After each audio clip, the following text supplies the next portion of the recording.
அண்மைச் செய்தி. முன்னாள் முதலமைச்சர் ஓ பன்னீர்செல்வம் தேனியில் உள்ள தனது பண்ணை வீட்டில் தனது ஆதரவாளர்களோடு ஆலோசனையில் ஈடுபட்டு வருகிறார். முன்னாள் முதலமைச்சர் ஓ பன்னீர்செல்வம் வரக்கூடிய சட்டசபை தேர்தலில் யாருடன் கூட்டணி வைப்பார் என்று எதிர்பார்க்கப்பட்டு வந்த நிலையில் அவரிடம் தொடர்ந்து செய்தியாளர்களை சந்திப்பின் போதெல்லாம் இது குறித்து செய்தியாளர்கள் பல முறை கேள்வி எழுப்பி வந்த நிலையில் நேற்று அவர் இன்று தனது ஆதரவாளர்களோடு பேசி யாருடன் கூட்டணி என்பது குறித்து முடிவு செய்வதாக தெரிவித்திருந்தார். இந்த நிலையில் தேனி மாவட்டம் பெரியகுளத்தில் உள்ள முன்னாள் முதலமைச்சர் ஓ பன்னீர்செல்வம் தனது பண்ணை வீட்டில் ஆதரவாளர்களோடு சட்டசபை தேர்தலில் யாருடன் கூட்டணி வைக்கலாம் என்பது குறித்து விசா ஆலோசனையில் ஈடுபட்டு வருகிறார். அந்த காட்சிகளை தற்போது நாம் பார்த்து வருகிறோம்.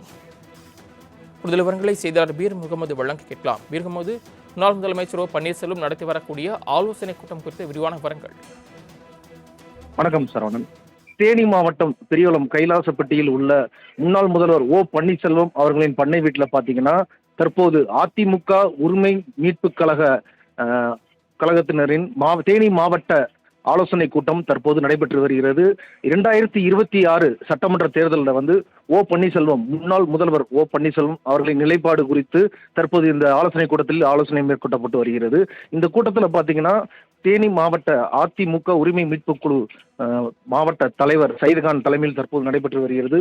200க்கும் மேற்பட்ட ஆதரவாளர்கள் தேனி மாவட்டத்தைச் சேர்ந்த அவருடைய ஆதரவாளர்கள் நிர்வாகிகள் பார்த்தீங்கன்னா இந்த கூட்டத்தில் கலந்து கொண்டிருக்கின்றனர். அனைவரும் பார்த்தீங்கன்னா இரட்டை இலை பொறிக்கப்பட்ட கொடிகளுடன் 50க்கும் மேற்பட்ட வாகனங்களில் தற்போது இந்த பண்ணை வீட்டுக்கு வந்துள்ளனர். இந்த ஆலோசனை கூட்டத்தில் பார்த்தீங்கன்னா தற்போது காரசார விவாதங்கள் நடைபெற்று வருகிறது. இந்த ஆலோசனை கூட்டத்தில் வீடியோ எடுப்பதற்கு அனுமதி அளிக்கவில்லை. தற்போது இந்த கூட்டம் துவங்கி நடைபெற்று வருகிறது.